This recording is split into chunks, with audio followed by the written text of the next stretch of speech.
Assalamualaikum warahmatullahi wabarakatuh. Perkenalkan, nama saya Rania Ramadhani Syafrizal dengan NIM akhir 112. Di sini saya akan mempresentasikan tentang analisis korespondensi yang berjudul Faktor yang mempengaruhi minat konsumen terhadap produk olahan teh. Untuk memenuhi tugas ujian tengah semester metode kuantitatif 2. Alasan saya memilih produk teh ini dikarenakan teh merupakan salah satu jenis minuman favorit yang paling banyak dikonsumsi di tanah air setelah air mineral. Hal ini juga berdasarkan dari riset Nielsen terkait beverage share of throat pada tahun 2018, di mana presentase tingkat konsumsi teh di negara ini mencapai 23%. Konsumen di Indonesia menyukai teh karena rasanya sangat familiar di lidah dan sudah menjadi pelengkap gaya hidup orang Indonesia sehari-hari. Tujuan diadakannya analisis ini yaitu yang pertama untuk mengetahui minat masyarakat terhadap berbagai merek produk olahan teh. Yang kedua untuk mencari hubungan antara beberapa variabel yang memanfaatkan produk olahan teh. Yang ketiga, untuk mengetahui posisi dalam daya minat masyarakat terhadap beberapa merek teh.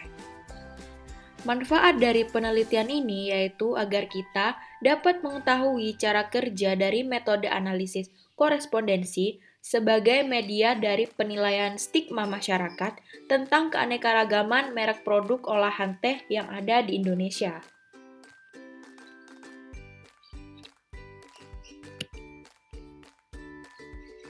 Bentuk kuesioner yang saya susun berupa peta kotak centang yang terdiri dari 4 baris dan juga 4 kolom.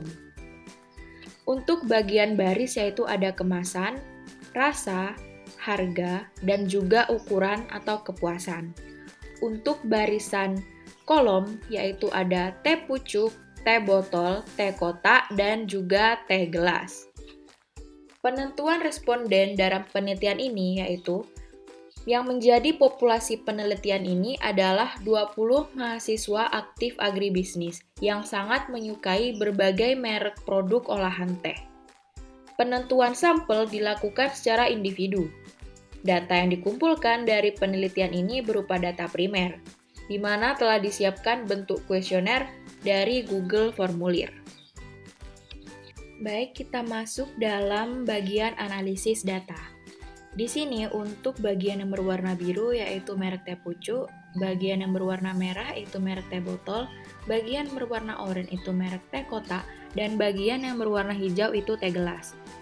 Nah, di sini sudah tertera bahwa untuk atribut kemasan, teh kotak menduduki peringkat pertama, teh pucuk peringkat kedua, teh botol peringkat ketiga, dan teh gelas peringkat terakhir. Untuk atribut bagian rasa, teh kotak menduduki peringkat pertama, teh botol menduduki peringkat kedua, teh pucuk menduduki peringkat ketiga, dan teh gelas menduduki peringkat akhir. Untuk bagian atribut harga, teh pucuk menduduki peringkat pertama, teh gelas menduduki peringkat kedua, teh kotak menduduki peringkat tiga, dan teh botol menduduki peringkat akhir. Untuk bagian atribut ukuran atau kepuasan, teh kotak menduduki peringkat pertama, teh botol dan teh pucuk imbang, dan teh gelas menduduki peringkat akhir. Jadi, di sini sudah sangat jelas bahwa preferensi konsumen terhadap 4 atribut dari berbagai merek teh ini yaitu pada teh kotak dan juga teh pucuk.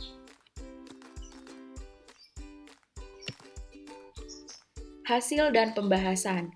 Di sini saya sudah mentabulasi data yang saya peroleh dari Google Form dan sudah saya olah di SPSS dan hasilnya seperti ini. Ini untuk bagian koresponden table dan ini untuk summary-nya. Untuk atribut kemasan yang mencentang teh pucuk yaitu sebanyak 12 orang, yang mencentang teh botol sebanyak 5 orang, yang mencetak teh kotak sebanyak 14 orang, dan yang mencentang teh gelas sebanyak 3 orang. Untuk atribut rasa yang mencentang teh pucuk sebanyak 9 orang, yang mencentang teh botol sebanyak 10 orang, yang mencentang teh kotak sebanyak 11 orang, dan yang mencentang teh gelas sebanyak 2 orang. Untuk atribut harga yang mencentang teh pucuk 13 orang, yang mencentang teh botol 2 orang, yang mencentang teh kotak 4 orang, yang mencentang teh gelas sebanyak 9 orang. Untuk atribut ukuran atau kepuasan yang mencentang teh pucuk dan teh botol sebanyak 7 orang, yang mencentang teh kotak sebanyak 12 orang, dan yang mencentang teh gelas sebanyak 2 orang. Kita masuk ke dalam output analisis, yaitu summary. Nah, untuk output analisis summary ini di sini menjelaskan bahwa terdapat 3 dimensi.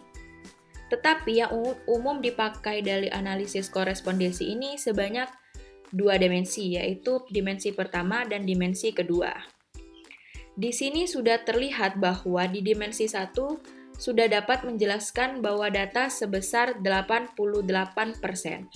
Kemudian jika ditambahkan dengan data dimensi 2 yaitu sebanyak 10%. Sehingga jika diakumulatifkan menjadi 98%. Bisa dibilang bahwa data ini kevalitannya sudah hampir sempurna dan sudah bisa dibilang cukup baik. Kalau dilihat dari bagian chi-square-nya ini sudah cukup signifikan juga karena berada di alfa sebesar 1%. Ini dia hasil akhir dari analisis korespondensi untuk atribut dari berbagai macam merek teh. Untuk bagian lingkaran yang berwarna biru yaitu atribut merek teh, dan lingkaran yang berwarna merah ini adalah merek tehnya. Di sini bisa dilihat bahwa letak merek teh dan juga atributnya itu lumayan berjauhan. Jadi bisa disimpulkan bahwa persepsi setiap konsumen itu berbeda-beda. Selera konsumen juga berbeda-beda di setiap atribut per merek teh yang dipilihnya.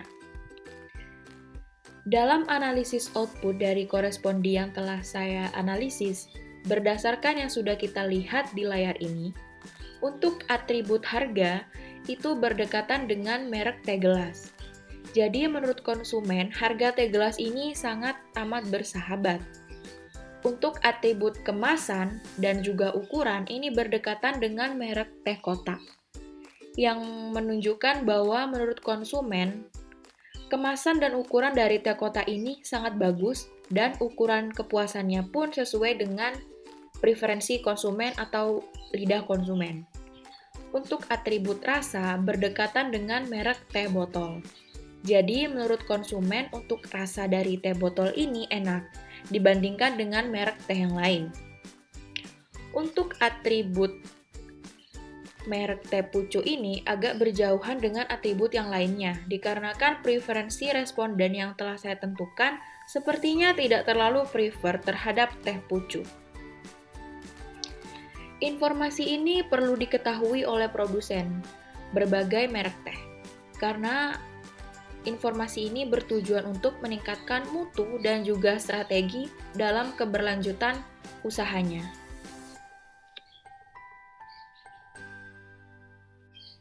Baik, segitu saja presentasi hasil analisis korespondensi dari saya. Mohon maaf jika ada kesalahan. Wassalamualaikum warahmatullahi wabarakatuh.